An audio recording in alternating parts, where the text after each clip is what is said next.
guys, JB and Minot here, and these are my pickups for the month of June. Okay, here we go. A lot of Game Boy games. X-Men, or Spider-Man X-Men.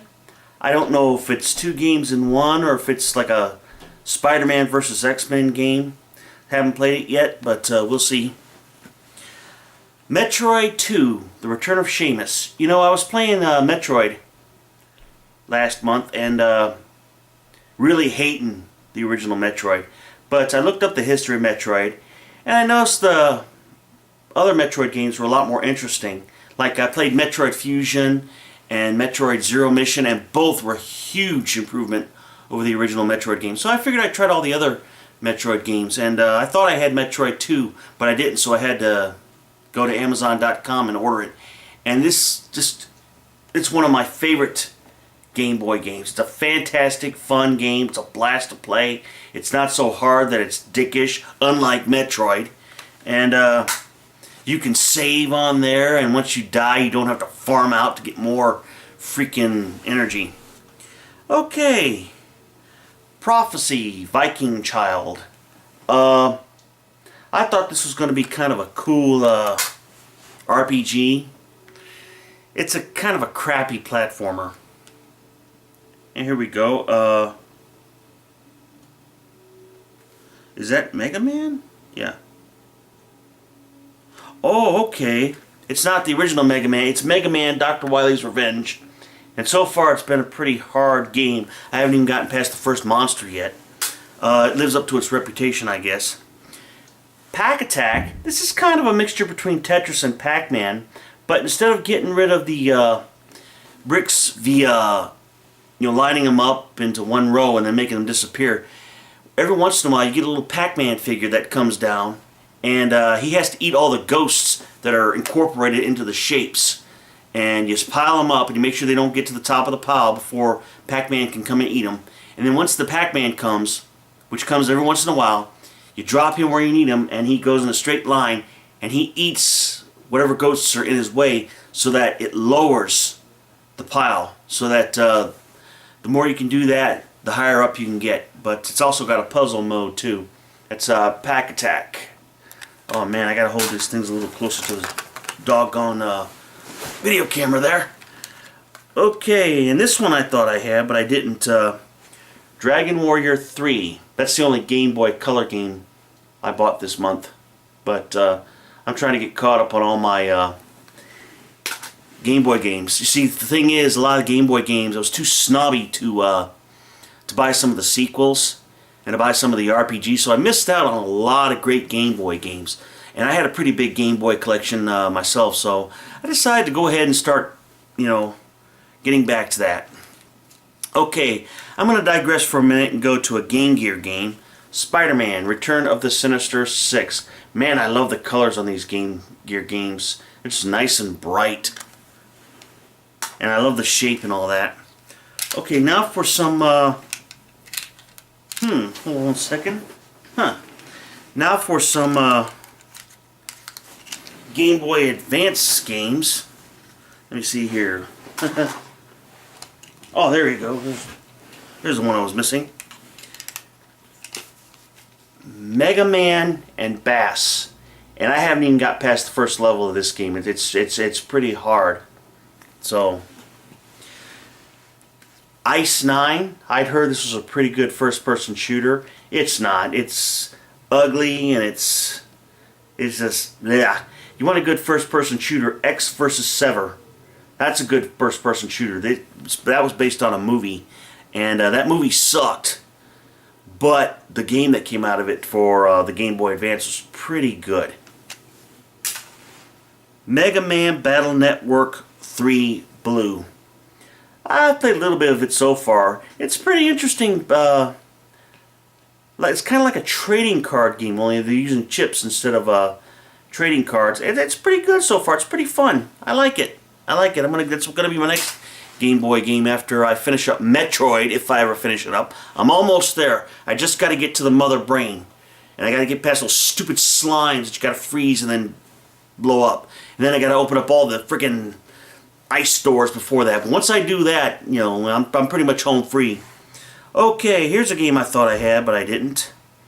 Fire Emblem, The Sacred Stones. You know, for a paper, scissors, rock game, the Fire Emblem games are pretty fun. I enjoy them. The graphics are always excellent. The music's good. The variety of characters. Okay, now for a couple of Wii games. I bought this for less than $6.50 from the GameStop, actually. Metroid: The Other M. And I heard people complaining about the story in this game, but you know what? I don't play a video game for the story. But from what I read in Metacritic, it got pretty good reviews overall. So this must not have sold that much if it's only got, if it's already less than $7, even for a Wii game. And I'd love to have seen more Metroid games for the DS and for the 3DS, but I haven't really seen any, and I don't know why. I saw the Metroid Prime first-person shooter for the DS, which was hard as all get out, but I haven't played that too much. But anyway, Metroid Prime 3 Corruption, and this one cost less than $8. Okay, right there. Okay, those are 2 Wii games for this month. Now we got a couple of Vita games. BlazBlue Chrono Phantasm. It's a fighting game. It's got fighting story, it's got challenges, etc., etc. It's a beautiful looking game. Haven't gotten too far in it yet, but it seems okay, but it's simply a beautiful game. Here's another game. It's weird. Hyperdimension Neptunia Producing Perfection PP. This game, you're basically trying to control the career of a couple of a singer or so. They say it's a satire of the console wars. They say there's not really much that you do. You just make a few decisions here and there. But like I said, it's gotten mixed reviews so far. Okay, now for a couple of 3DS games.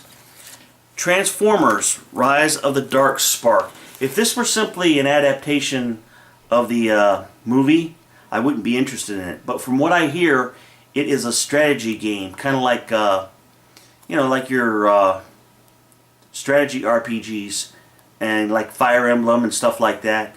And so I went and bought it, and I haven't seen too many reviews. I saw one review, and it was pretty good. So that's the only reason I bought that. I'm really not interested in buying full price a game based on a movie if it's just an action game. Okay, Farming Simulator 14. I'm surprised it took that many sequels for that to actually get on the 3DS. Apparently it's a very popular game on the PC. And here's a game that surprises me. I thought I wouldn't like it. I thought it wouldn't be my cup of tea. But it's actually very interesting. Tomodachi Life. A lot of people are bent out of shape because you supposedly can't have gay marriage on there. But you know what? I'm not here to play video games for an agenda. And these are the Japanese. It's not our place in America to tell the Japanese what to do with their culture. It's up to them. And but Tomodachi Life is a heck of a lot more interesting than I thought it would. Basically, you start out with your own me if you want. And you make decisions. You feed him, you give him clothes when he asks for it. Sometimes he'll want you to play a mini game with him. And what you can do is you can create other me's to move into an apartment building with him. And you give them different personalities, and they all interact with each other. And you get them to interact with each other, and you give them gifts and stuff. And they often request stuff like a new interior for their apartments, or new clothes, or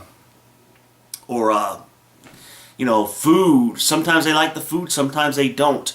They go to events and they give you money, and the more money they give you, the more stuff you can buy and the more stuff that's available. And it's really, it keeps you busy, and it's kind of like Animal. Oh shoot, I can't remember it.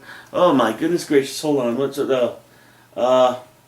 Shoot, Animal Crossing. Kind of like that, only it keeps you a lot busier. And you can give them all kinds of outfits when they become available. There's all kinds of buildings to open up and new places to open up for them.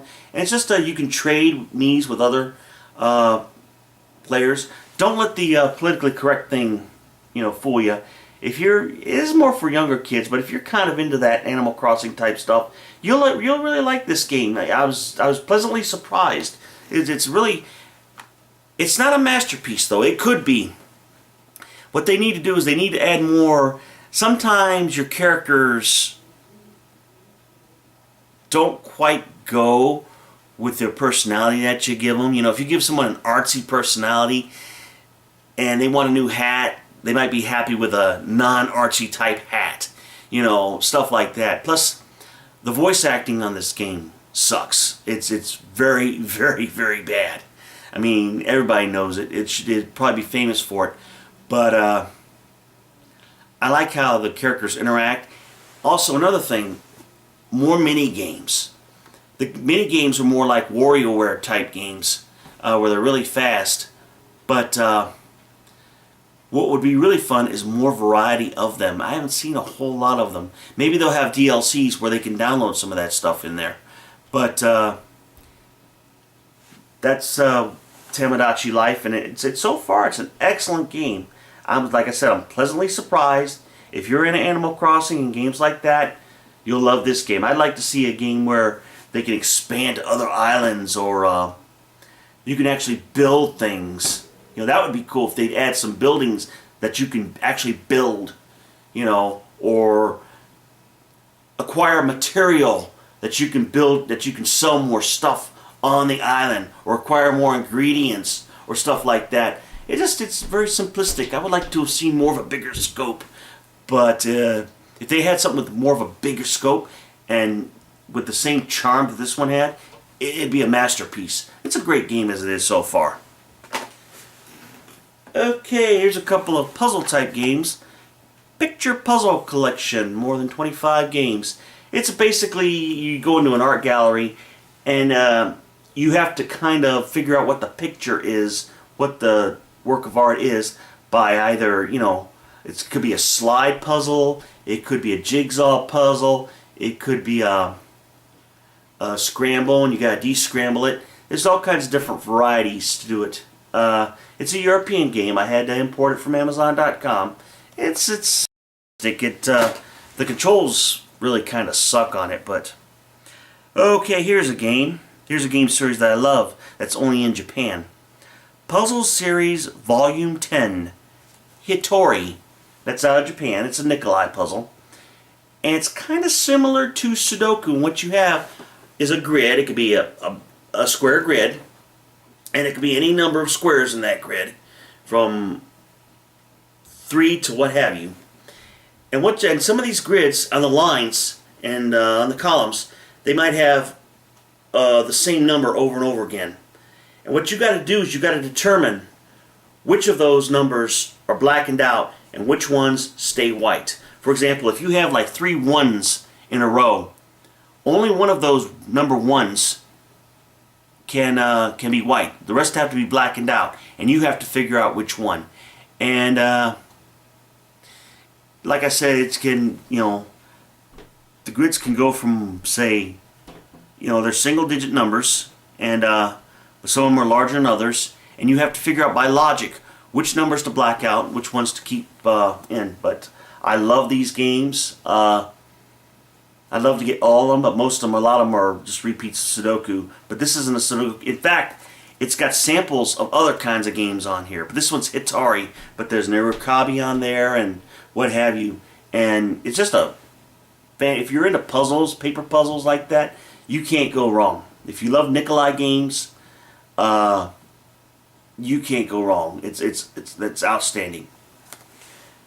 Okay, guys, those are my pickups for the month of June 2014. And you got the 4th of July coming up pretty soon for us Americans.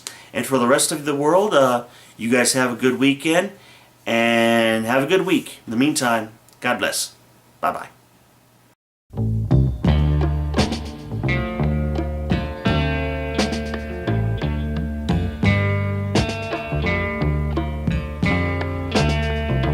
Well, there's truth the Green Valley steals cottonwood. Where there's peace, a little cloud of music gleams, brother.